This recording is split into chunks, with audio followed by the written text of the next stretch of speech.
तुलसी जी का यदि स्पर्श हो जाता है, तुलसी जी का नाम कीर्तन किया जाता है, तुलसी जी को प्रणाम किया जाता है, तुलसी जी का वृक्ष लगाया जाता है, तुलसी जी को जल अर्पित किया जाता है और तुलसी दल से नित्य भगवत सेवा की जाए, बहुत जल्दी श्री कृष्ण प्रसन्न हो जाते हैं। प्रतिदिन जो तुलसी जी की भक्ति करता है, तुलसी का पौधा रोप करके तुलसी जी का सिंचन करना, तुलसी जी को तिलक लगाना, तुलसी जी को माला पहनाना, तुलसी जी की परिक्रमा करना, तुलसी जी को प्रणाम करना, वो कोटि सहस्त्र युगों तक ऐसा महान सुकृत होता है कि भगवान श्री कृष्ण के नित्य समीप रहता है जो तुलसी जी की सेवा करता है। जब तक मनुष्य की लगाई हुई तुलसी की शाखा प्रशाखा, बीज, पुष्प, सुंदर दल से तुलसी जी सुशोभित होती है, तब तक हजारों कल्पों में श्री हरिधाम में रहते हुए उसका कभी पुण्य नष्ट नहीं होता। जैसे एक दिन 1000 कल्प, 2 दिन 2000 कल्प, वो भगवान के नित्य धाम में महान सुकृत के बल से भगवत धाम में रहेगा, जो तुलसी जी का पक्का मान लीजिए। जब स्वयं में थे तो तुलसी जी रोपण करके तुलसी जी का एक वन लगाया और रोज नवीन नवीन मंजरी तुलसी दल लेकर प्रभु के चरणों में, कहीं न कहीं तुलसी जी की कृपा हुई। वृंदावन, ये वृंदा अधिष्ठात्री देवी वृंदावन की है, इनकी कृपा के बिना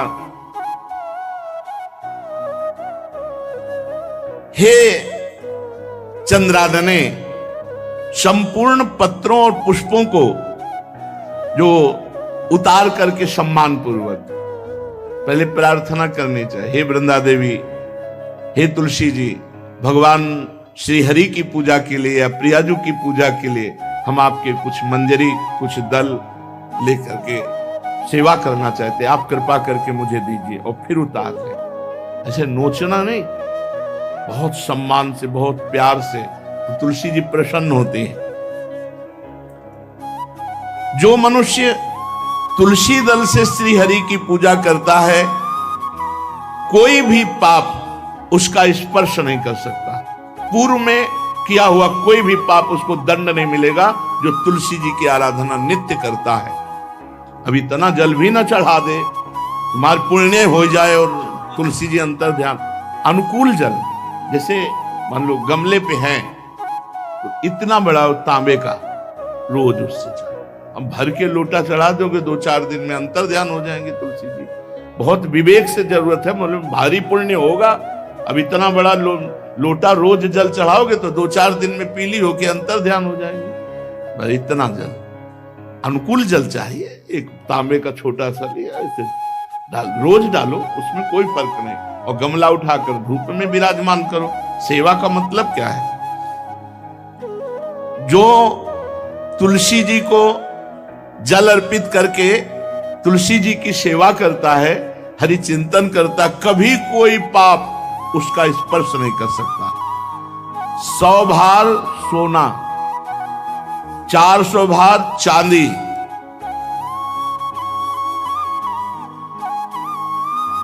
का जो दान करने का फल होता है, वो एक तुलसी दल उतार, जो अपने द्वारा लगाई हुई तुलसी दल, वो हरि के चरणों में अर्पित करो। ये 100 भार सोना और चांदी बराबरी नहीं हो सकती। कितना महत्व है।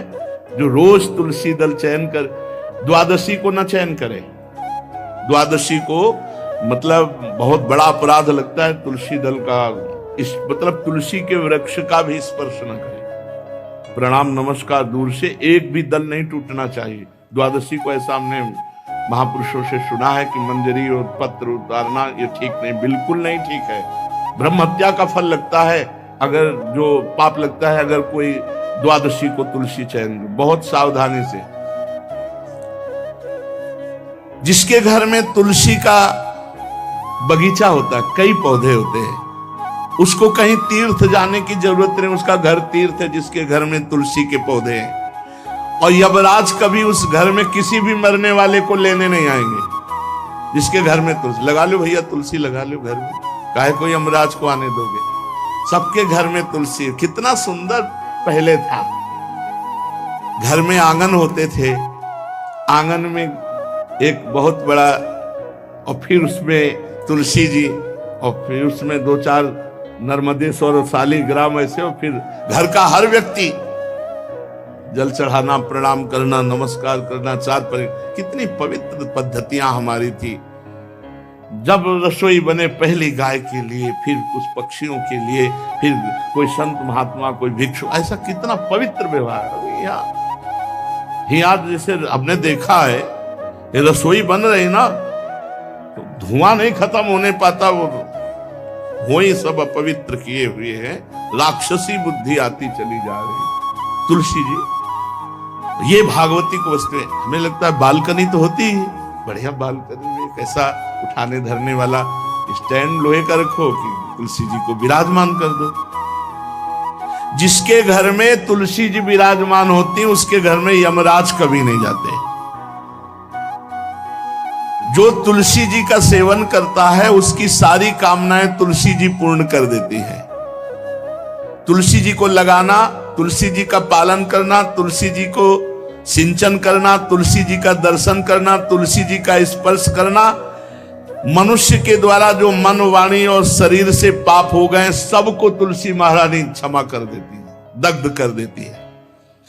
पुष्कर आदि तीर्थ, गंगा आदि परम पावन नदियां,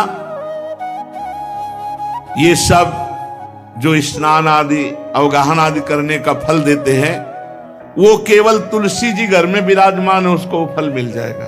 कितने बढ़िया। जो तुलसी जी की नवीन मंजरी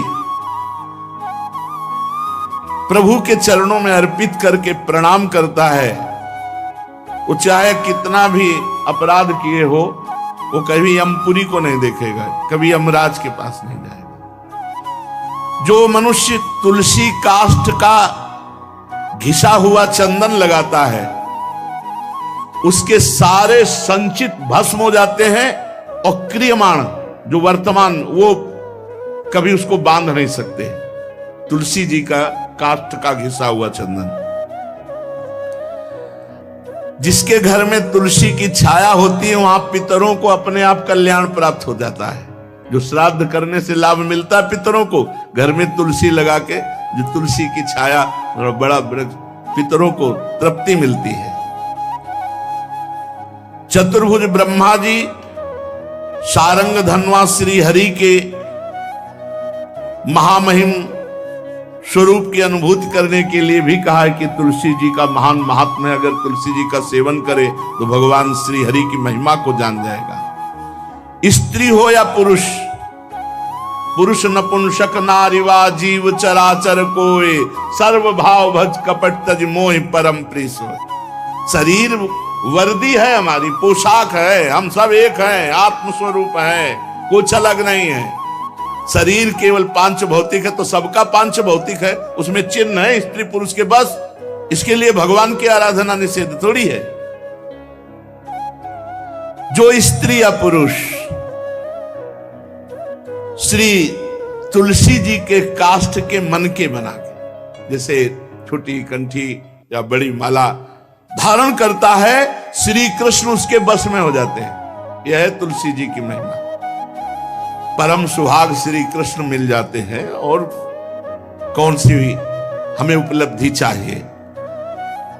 हे गोप नंदिनी, तुलसी जी का सेवन करने से श्री कृष्ण वश में हो जाते हैं।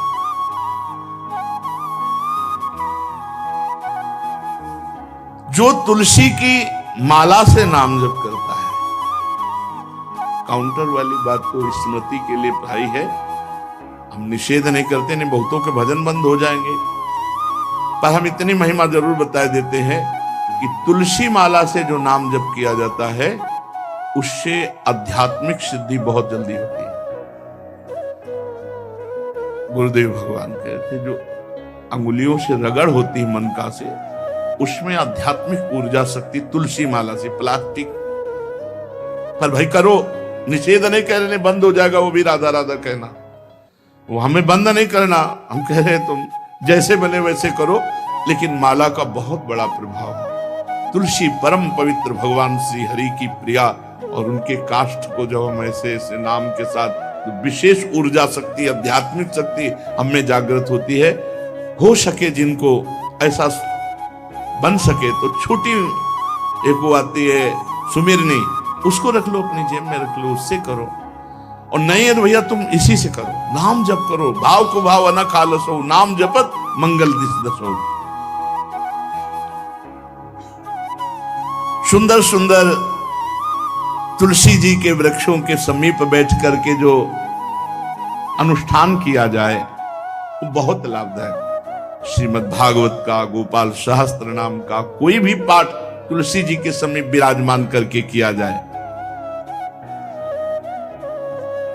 आचार्य को बुला करके तुलसी पूजन करना चाहिए, विविध प्रकार के अनुष्ठान, अरे तभी तो सब मंगल होता है।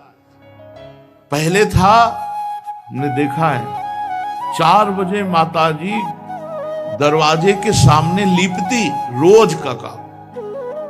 जो पुराने घरों में देहरी के आगे आके 4 बजे लीप करके वहां अपना चौक पूर के दीपक जला, क्या पवित्रताएं थी, क्या मंगल था। जब किसी को निमंत्रण दिया जाता तो सबके पैर धोए जाते थे, सुंदर बिछौना बिछा करके और उसमें बैठकर पत्तल और रज के सकोरा कुल्हड़ ऐसे भोजन पाया। कितना पवित्रता, जो हमारी पूर्व पवित्रता थी, धोती कुर्ता चोटी, पवित्रता। अगर बाहर जा रहे तो पैजामा कुर्ता, ऐसे बहुत पवित्र पोशाकें थी, पवित्र आचरण थे, पवित्र खान पान था। घर में जाओ तो एक पवित्रता, एक किसी भी घर में ऐसा नहीं था कि देव मूर्ति न विराजमान हो, किसी भी घर में ऐसा नहीं था तुलसी जी विराजमान न हो, 1-2 गाय जरूर होती थी, पवित्रता। अब तो बड़ा विचित्र, ये भारतीय गौएं जो श्वेत रंग की, जो अरुण रंग की, जो सींग वाली हैं, वो उनका आप दुग्ध देखिए, दूह कर रख दीजिए, स्वर्णिम कांति छाई मिलेगी। ये हमारी भारतीय पद्धति, ये हविष्यान्न, इससे देवताओं का, भगवान का, सबका अभिषेक पूजन होता है।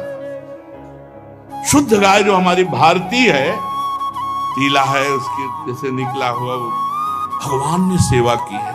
हमारे गोविंद भगवान का नाम ही गोविंद, गौओं के इंद्र। भगवान सुबह से निकल जाते थे, शाम तक गौओं को चराते थे। बड़ा तो किशोरी जी ने श्री तुलसी जी के पूजन की बात, भगवान गोपियों से वादा किए थे कि अब तुम्हें अगली पूर्णिमा को रास, अब रास बिना रासेश्वरी के नहीं हो सकता। लिखा हो चाहे ना लिखा हो, कोई भी विद्वान, कोई भी प्रवक्ता इस बात को बतावे, कहते हैं भागवत में राधा नाम नहीं लिखा है, भागवत राधामय ही है। सांद्रानंद घन प्रेम मूर्ति किशोरी, बिना लाडली जू के कोई रास बता दे कहीं भी, कभी भी, कैसा भी। महारानी जू के बिना रासेश्वरी के रास हो ही नहीं सकता, लिखा हो चाहे ना लिखा हो। क्यों नहीं लिखा? याते श्री सुख प्रगट कियो नहीं, जहां बोले राधा तो समाधि लग जाती हो, यहां 7 दिन में तक्षक काटना है। श्री सुखदेव जी ने महारानी जी बना, हरिराम व्यास जी कह रहे, याते श्री सुख प्रगट कियो नहीं, जानि सार को सार परम धन, राधा नाम आधार। वैसे तो रोज संकेत वन में, पीछे हमने चर्चा की थी, प्रेम सरोवर में प्रियालाल मिलते थे, नंदगांव बरसा। आज लालू ने एक नई लीला रची, गोप देवी लीला है। श्री लालजू महाराज प्रियाजू को रास के लिए उन्होंने सोचा एक बार छलिया रूप रख करके महल में प्रवेश करते हैं, देखते हैं लाडली जू पहचानती है कि नहीं, वो कितना प्यार लाडली जू करती है। महाराज तो जो रूप धारण करें तो सभी सुंदर हैं, तो सुंदरता के समुद्र हैं। जब नकबेसर धारण करते ना, अंजन और घूंघट नीलांबर का, महाराज हृदय चूर चूर हो जाए, ऐसे सुंदर है। गोरी किशोरी भी चकोरी है जिनकी, नीलांबर धारण करके, और जिस समय लाली लगा के महाराज अपने राधा पी जी को कभी कभी जब आते हैं तो देखो ऐसा लगता है यार बलिहार है महाराज, जो रूप धारण करते सीधे हृदय पर प्रहार करते हैं। प्रभु ने गोप देवी का रूप धारण किया, गोपांगना का। श्री चरणों में नूपुरों की झनकार, कटी में करधनी जिसमें क्षुद्र घंटिका लगी हुई हैं। अद्भुतम गोपिका रूपम चलत झंकार नूपुरम किंकिणी घंटिका शब्द मंगुलीयक भूषितम। बड़ी दिव्य अंगूठियां धारण किए हुए अंगुलियों पे, कमर में करधनी जो रुंझुन रुंझुन, श्री चरणों में नूपुर और रत्न कंकण केयूर मुक्ताहार विराजितम। कलाइयों में रत्न जटित कंगन, बीच बीच में चूड़ियां कंगन, ऐसे बाजूबंद, कंठा, मोतियों के हार और शीश फूल, केशपास, बेणी रचना, नासिका में मोती की बुलाक, बेशर और अलकावली, घुंघराली अलकावली, श्याम वर्ण के केश। ऐसा रूप धारण किया जो देखे मुग्ध हो जाए। श्याम सुंदर को वृषभानु भवन की तरफ चले। खाई और परकोटों से युक्त वृषभानु भवन 4 दरवाजों से सुशोभित, प्रत्येक द्वार पर काजल के समान वर्ण वाले गजराज झूम रहे। राजभवन की बड़ी मनोहरता है। उस मंडप प्रांगण में वायु के समान वेग वाले घोड़ों से अंगरक्षक महल की रक्षा करने वाले चारों तरफ दौड़ रहे वृषभानु भवन में। और बड़ी ही सुंदर सुंदर गौएं, धर्म धुरंधर बलवान सांड रमा रहे। बहुत से गोपाल बंशी वेद धारण किए हुए उनको संभाल रहे हैं। वृषभानु जी का भवन क्या है, ऐसा लगता है कि विश्वकर्मा ने पूरी कला कौशल लगा दी।